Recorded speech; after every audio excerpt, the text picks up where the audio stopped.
Chapter 17. A letter I never got to send. I wrote it dozens of times. In notebooks, on napkins, in my phone at 2 a.m., where I'd type and delete until the screen went black and the silence swallowed me. There was so much I wanted to say, but I never sent it. Not because I didn't mean the words, but because I didn't know if they would be received the way they were intended. I wasn't writing to rekindle love. I wasn't writing to reopen wounds. I was writing to release myself, to honor the grief I never gave voice to speak peace over a chapter that ended too quietly. The letter was never polished. It didn't sound like something from a movie.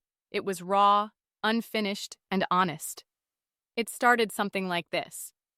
I don't know if you ever knew how much I really loved you. Not just in the way we say we love someone when we're young and full of ideas, but deeply, messily. In a way I couldn't always show, because I didn't know how to love myself back then. I've carried the weight of my decisions for a long time. I've played them over in my head like a song I can't get out of my system. I've cried in silence, replayed moments, and wished I could go back. Not to change the ending, but to rewrite the parts where I went missing. I wrote about the woman I was and the woman I had become. I told him how much I respected the man he remained even after I walked away. I admitted that I didn't know how to stay when I was still learning how to be. I thanked him for his patience, for his steadiness, for never turning bitter, for raising our children with consistency when I was in too much pain to show up with the same strength. And at the end, I wrote, I hope you found peace.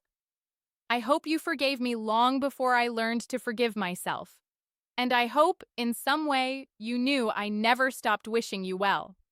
But the letter stayed with me, because life didn't give me the chance to send it. He passed before I found the courage, before I believed my words could do anything but stir up old wounds. And after he was gone, I carried that letter like a weight I couldn't put down. Until one day, I realized maybe I wasn't supposed to send it. Maybe I was supposed to write it for me. To release the guilt I'd worn like skin. To silence the echo of, you should have done more. To tell the truth, not to him, but to the part of me that never stopped longing for redemption. And in writing it, I found something I didn't expect. Peace. Not because he read it, but because I finally said what I needed to say. Sometimes, the healing comes in the writing, not in the response.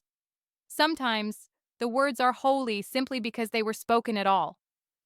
So I keep that letter, not as a reminder of what was lost, but as proof that even the most broken stories can end in honesty, that love can be complicated and still be real, that silence doesn't erase the heart behind it, and that letting go doesn't mean forgetting.